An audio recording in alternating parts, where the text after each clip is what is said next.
Hi hello friends, welcome back to Media Talks. நான் உங்கள் Mounika. So நம்ம ப்ரொமோவில் பார்த்த சீன்ஸ் எல்லாமே பார்த்திங்கன்னா எபிசோடில் வந்துருச்சு. சண்டே பார்த்த ப்ரொமோ சீன்ஸு மேபி நாளைக்கு இல்லைனா இன்றைக்கி கூட நம்ம நெக்ஸ்ட் வீக்கான இந்த வீக்கான ஒரு மிட் வீக் ப்ரொமோவுமே எதிர்பார்க்கலாம். அதில் என்ன வரும்னு சொல்லி நீங்கள் எதிர்பார்த்துட்டே இருங்க. நானும் அப்டேட்ஸ் கிடைச்சா ஷேர் பண்ணுறேன்.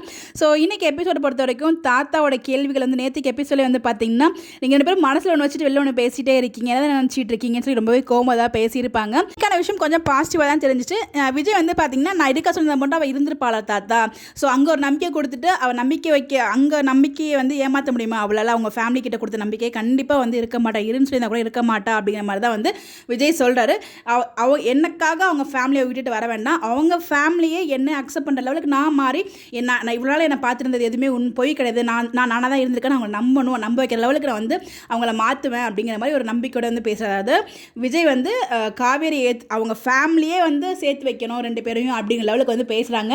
ஆனால் அது இப்போ நடக்காது, கொஞ்சம் நாள் ஆகும். ஸோ நம்ம வெயிட் பண்ணி தான் போகணுங்கிறது ரொம்ப கிளியர் கட்டாக அழகாக சொல்லியிருக்காங்க நமக்கு. ஏன்னா இப்போதைக்கு சேர்த்து வைக்க போகிறது கிடையாது. கொஞ்ச நாள் ஒரு செப்பரேஷன்லேயே பட் தனித்தனியாகவும் இருக்க மாட்டாங்க, பக்கத்தில் இருப்பாங்க. விஜய் இங்கே அவங்க வேறு வீட்டுக்கு போக மாட்டாங்க. எனக்கு தெரிஞ்சு காவேரி வீட்டுக்கு பக்கத்தில் விஜய் இருக்கிறாங்கிறதோ எனக்கு ஒரு டவுட் இருக்குது, எனக்கு ஒரு ப்ரிடிக்ஷன் இருக்குது. அதை பற்றி நெக்ஸ்ட் வீடியோவில் நான் ஷேர் பண்ணுறேன். நானும் ஷேர் பண்ணணும்னு சொல்லிட்டு இருக்கேன், பட் அந்த வீடியோ தான் ஷேர் பண்ண மாட்டேன். கூடிய சீக்கிரமே அந்த வீடியோ நான் ஷேர் பண்ணுறேன். விஷயம் ரொம்ப சாரி சொல்லிக்கிறாங்க. எங்கள் நிவின் வீட்டுக்கு போகல, வேற ஒரு வீட்டுக்கு தான் போயிருக்காங்க ரூம்னு சொல்லிட்டு நான் சொல்லியிருந்தேன். பட் ஆக்சுவலாக அவங்க நிவின் வீட்டுக்கு தான் போயிருக்காங்க. இன்னைக்கு எபிசோட் பார்க்கும்போது தான் புரியுது. ஆனால் இது ரொம்பவே தப்புங்க நிவின் வீட்டுக்கு போகிறது. ஆனால் ஆக்சுவலாக நிவினும் காவிரியும் லவ் பண்ணாங்க விஷயம் எல்லாருக்குமே தெரியும். அப்படி எந்த ஒரு சுச்சுவேஷனில் எதுக்காக நீங்கள் நிவின் வீட்டுக்கு போகிறீங்க? எனக்கு அது தப்பாக தான் தெரியுது. எதுக்காக அங்கே போகணும்? நீங்கள் போகணும்னு முடிவு பண்ணிட்டீங்க, வேறு தனி வீட்டுக்கு போயிருக்க வேண்டியது, ரூமுக்கே போயிருக்க வேண்டியதுனா அப்படின்ற மாதிரி எனக்கு ஒரு டவுட், ஒரு ஃபீல் இருந்துச்சு. அதில் காவிரிக்கு அங்கே போகவே மனசு இல்லை, மொத்த ஃபேமிலிக்கும் இல்லை. பட் இருந்தாலும் இறங்கி போகிற மாதிரி தான் போகிறாங்க. அவங்க அம்மா எப்படி பிஹேவ் பண்ணுவாங்க நமக்கே சொல்ல தேவையில்லை, வேறு லெவலில் பிஹேவ் பண்ண போகிறாங்க. பட் ப்ரோமோவில் ப்ரிவியூவில் தான் காமிச்சிருக்காங்க.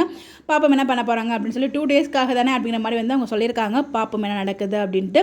பட் ஓவராலாக எபிசோட் பார்க்கும்போது என்ன ஒரு பாசிட்டிவ் வந்துச்சுன்னா, விஜய் சொல்வார், எனக்கு நம்பிக்கை இருக்குது தாத்தா, யார் என்ன சொன்னாலும் எனக்கு எப்பயுமே காவேரி தான், காவேரிக்கு எப்போயுமே நான் தான். அதாவது விஜய்க்கு எப்பயுமே காவேரி தான், காவேரிக்கு எப்பயுமே விஜய் தான், அது என்றைக்குமே மாறாது, யார் வந்தாலும் மாறாது அப்படிங்கிறதுல ரொம்ப தெளிவாக உறுதியாக இருக்கார், ரொம்ப பாசிட்டிவாகவும் இருக்கார்.